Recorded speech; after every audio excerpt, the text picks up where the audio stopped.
You just got blah, blah, blah, blah, blah. About how you look like you're a patient on Re-Animator. Is Jamie's experience over the past few days as a patient of Dr. Herbert West. Like, no, I can't do this. Yes, you can. Okay. You see the dead cat in the corner? That's where I found it dead. Oops.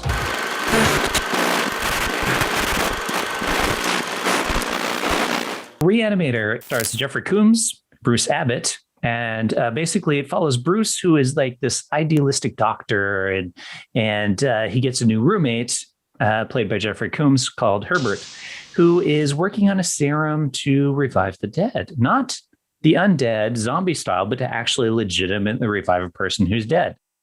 And so through this process of becoming roommates and starting to work together, they try to do this on a few corpses and testing it to see, like, the idea being maybe you have to give the serum directly after death and that has a better results. The thing with this film for me, Jamie, is when I first saw this film, I didn't realize it was a cult classic. I just like cheesy B movies. Like this kind of movie. And I'm like, oh yeah, this looks good. So I watched it. The first time I watched it again over the past, couple of weeks. And the first time I watched it, I'm like, oh man, this movie's great. Like, and then as time went on, I learned more about this and I'm like, oh, this is a cult classic. Shit. I didn't know that. Oh, they did a sequel. Right away now. I didn't know that. Like, I forgot how bonkers this movie was. It's been a long time since I've seen it. And I forgot how just straight up bonkers it is. It's crazy. It's a crazy movie, dude.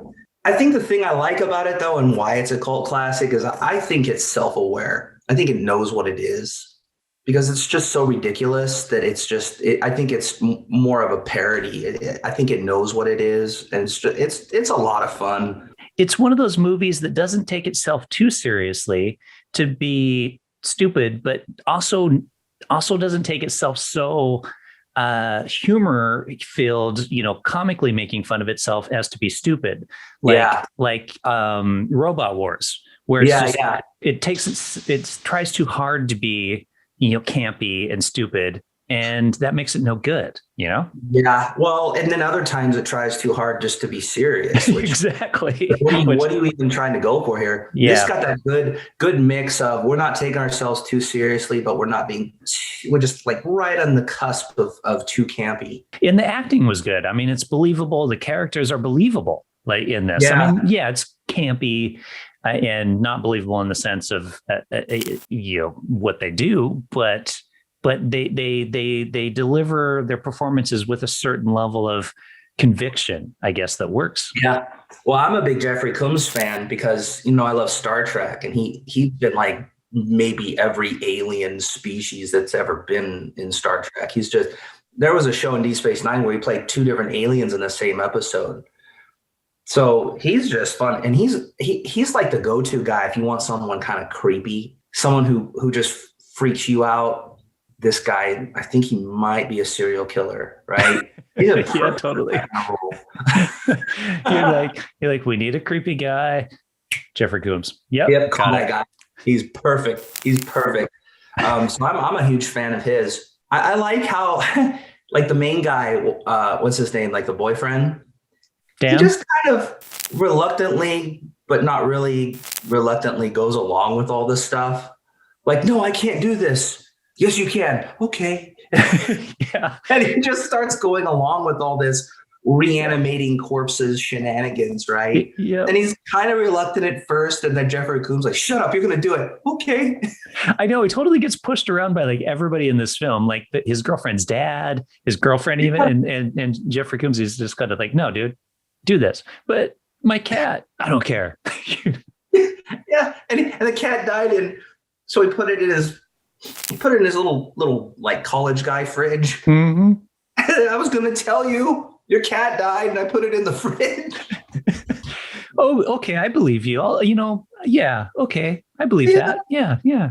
You were going to tell me. In the fridge, Jeffrey Combs. Why not just say, hey, your cat was right there when it died. There it is. You see the dead cat in the corner? That's where I found it dead. Probably my favorite character though, man. That completely inept security guard. He's sitting there at the desk all day in front of the morgue, doesn't do shit. And he doesn't even do his job well. He's like, oh, hey, what's up? How you doing? Yeah, go on in. like, you don't have authorization to come in here anymore, but fuck it, come on in. Then the guy, he's got the fake head on. He's kind of sneaking in, even though his ears are falling off. Yeah, looks legit. It's like the sorriest security guard ever. Well, and the fact that the door is like sometimes locked and sometimes not locked.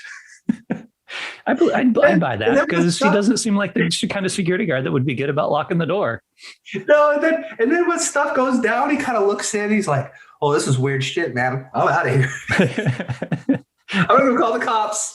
Yep, I definitely do not take my job this serious. Like, you sit in front of a desk in the morgue all day. You're like, getting my cheddar, reading porn magazines. Oh man, I just kind of started thinking about stuff when I'm watching this movie, because I don't know, when I was younger, you don't think about that kind of stuff. You're like, oh, that's kind of scary. That makes sense. But now I'm thinking, I loved it when they like killed the dad in the morgue, and then they brought him back to life, and then all the cops come in, and then the dad's totally the crazy one. Look at him, he attacked us. And everybody's just like, oh, yeah. Yeah, this seems legit. We don't even have to do any detective work. Looks like that's what happened to me.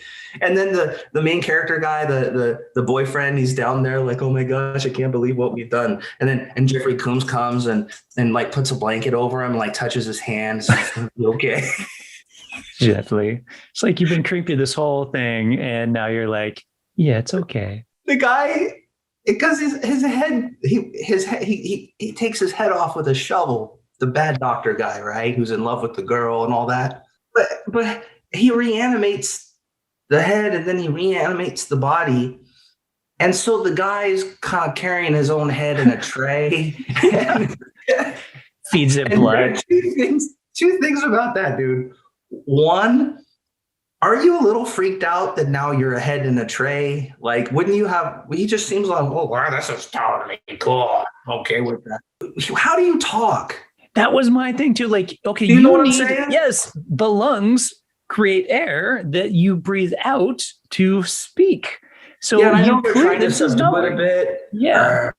I'm a head and I'm kind of talking low, but I'm like, you have no air to breathe with. If he was able to put like that fake head on the body to make it into the morgue, why not just put his real head on the body to make it into the morgue, you know? And like the creepiest, like, semi-rape scene ever. Oh, yeah. Oh, God, poor girl. First, you've got the head kissing her, and then goes down. And you're like, about to go down to the middle parts before she gets saved by the guys, right? Poor girl, that's traumatizing. Yeah, and that's total 80s too, like, random boobs. Like, out of every character in the film, the girl has to be naked at some point in time, because it's cheese B 80s movie horror flick. Like, you can't have that. Yeah, you remember when we were younger, like back in the 80s, we were kids, and we'd see like the nudity in the movies. Oh, yeah. That's why you watch this and you're like, boobs. Movies. Oh. And nowadays it's like, you're like, oh, that poor girl.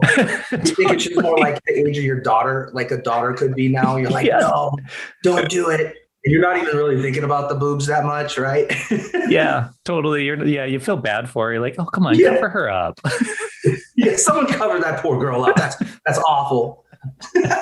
That's when you've gotten from young to old, when they got gratuitous nudity, and you're like, oh, that poor girl, you need to get covered up, girl. Someone get that girl a blanket.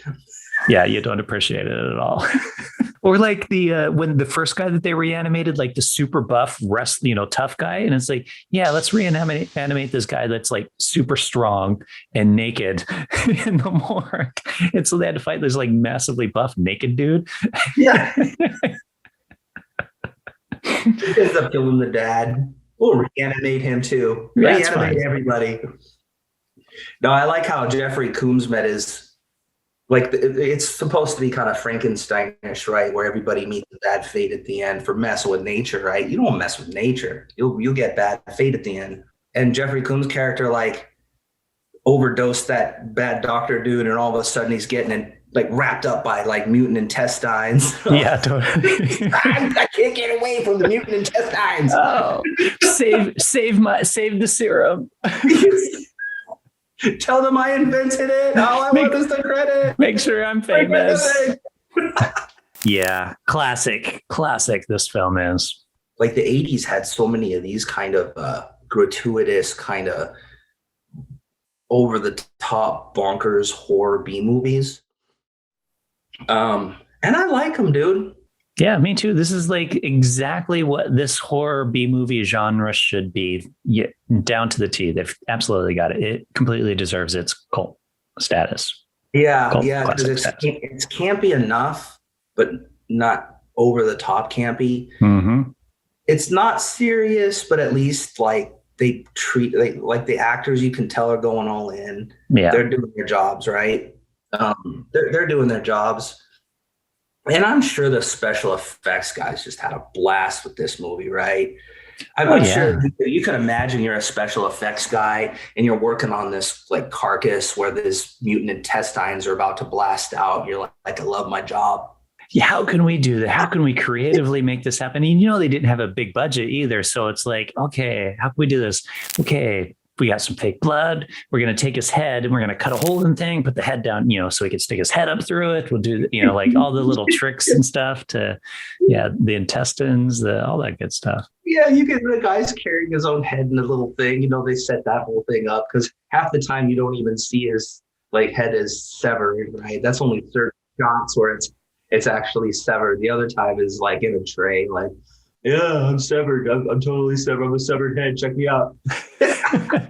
I read a thing on this, and supposedly throughout that film, he wore a wig because the fake severed head needed a wig, and they couldn't afford to get the fake head's hair to look enough like his real hair. So basically what they did is they made a wig, made him wear the wig throughout the film. So that way they could use that same wig on the fake severed head to make it, look more believable during the scenes when there was a fake one. That's great, dude. You're like, I have to wear a wig all the time just because my special effects prop has a wig on it. Yep. I got to wear the same wig because they can't afford to make some fake hair to look like my real hair. Who's going to believe a talking head? Get a job in a sideshow. Barbara Crampton. Awesome. She's great. And she's totally like, I was reading the thing and she was talking about doing this film and the nudity. And they're like, didn't you have a problem with the nudity? And she's like, no. I mean, if the film calls for nudity and it works, no problem with it at all. Well, and she doesn't have necessarily anything to be embarrassed about. Yeah, exactly. Yeah. Is she still a good wig? So we follow her on Twitter. She's kind of active on Twitter. Oh, is she? Yeah. Yeah, she still looks good, man. Absolutely. Yeah. Like she's aging really well. Good for her. I think she should totally come on our podcast or our video cast or whatever and hang out with us. I would be okay with that. Talk about doing Re-Animator. Movies she was in. Because she's been in a lot of crazy movies. She has. Like, if you want a good B movie list, just go through hers. Yeah, Barbara Crampton's got loads of fun stuff, dude. She's got a whole library of titles that she's been in. Yeah, and you can just tell I'm going through it right now. You've got, of course, she did some Creep Show, Sacrifice, Run, Hide, Fight, Death Chamber, Stay Out Alive, Reborn, Death House, Beyond the Gates. I mean, it just goes on and on. And that's just within the past like 10 years. I've listed. That's like 5 years worth. That's not even getting all the way to the 80s. Yeah, no, she's got loads of stuff. And she's fun on Twitter. She's just interacting with people on Twitter all the time and stuff. So that's cool. Barbara's listening. I've got that wine bar thing going on all the time, and they got events coming up again now. So we get some Italian food, listen to the band. It's out there, Barbara. Just saying. There you go. Bored? You want to come to Issaquah, Washington? Hang out at the wine bar and be more bored. She's like, so what do you got here in Issaquah to do? It's like, well, we got the wine bar. Anything else? Well, we got a dive bar. Anything else? No. I'll take you to the Triple X root beer. We'll get some root beer. That's right. Yeah, we got a burger joint, and after all that, get a burger and a root beer. Yeah. Probably why I'm still single. I live in Warringtown in America. Like Stepford Village is in this. I remember going to visit you guys one time in your house, and it looked exactly like your neighbor's house and exactly like that whole place. Just like everything looked the same. And it's like, if I didn't have the actual address, I would not know how to find this house. Yeah. It's like some strange, dense, like cult village. It's awesome. It totally is. We could film like a sequel to Re-Animator in my strange cult village of a neighborhood. You absolutely could film in that neighborhood. You could totally make when you come film back, you're like a director kind of guy. Yep. What we'll do is we'll make some kind of funny B horror movie, and we'll contact Barbara Crampton and say, hey, we want you to be featured in our strange new movie about suburban cult villages. And she's totally like, okay. She's like, I do it. Yeah, whatever. What's the we just need to fund it somehow, because I would imagine she's gonna want to get paid. Yeah, that's the bummer. Yeah, there would be that aspect of it. We would need to figure that out. Well, I'll be like, well, I got credits at the wine bar. All the wine you can drink, does that count? Picture of Paps at the dive bar. We'll put you up. Yeah. We'll put you up in Jamie's guest room. Come on, it'll be fine. Catering by Triple X Root Beer. Yep. We'll drive you back and forth to the shoot. It's all good. Pick you up at the airport. Think about it, Barbara. Think about it. Totally think about it.